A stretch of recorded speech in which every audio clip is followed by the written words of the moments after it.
السلام عليكم ورحمة الله. اخباركم ايه؟ كله تمام؟ انا معاكم مجدي منصور. النهارده الحلقة التانية في سلسلة ازاي نعرف الشركات المحترمة والشركات سيئة السمعة في منطقة الاسكان الفاخر. الحزام الاخضر اول بوينت اتكلمني فيها النقطة اللي فاتت، وقلنا اوعى تنخدع بكثرة المشاريع.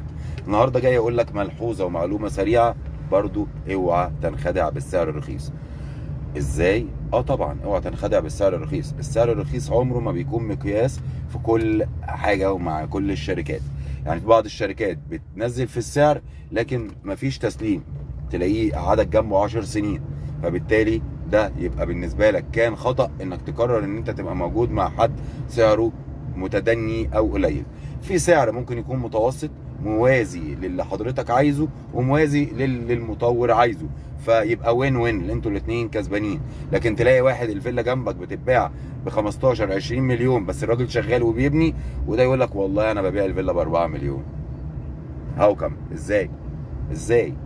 فاوعى تنخدع بالاسعار المتدنيه، اوعى تنخدع بالاوفرات اللي ممكن تكون فيها حاجات بتاخد منك فلوسك وترجعها لك تاني بعد 3 4 سنين بعد ما تكون اشتغلت مع الناس.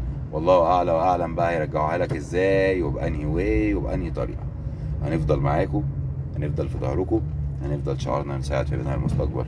كل الشركات اللي في مناطق اسكان الفاخر ان شاء الله هنفلتر منها افضل الشركات اللي نقدر ننصحكم بيها، وحط نقطه على نقطه هتوصل انت بنفسك لمين الشركه اللي انا اقدر اتعاقد معاها، بعيدا عن مسميات ظهرت مؤخرا بدون اي سابقه اعمال واحنا مش عارفين ظهروا ازاي، وخدوا مكاتب في اماكن حلوه عشان يغروا الناس واصحابها عمالين يلموا في مشاريع.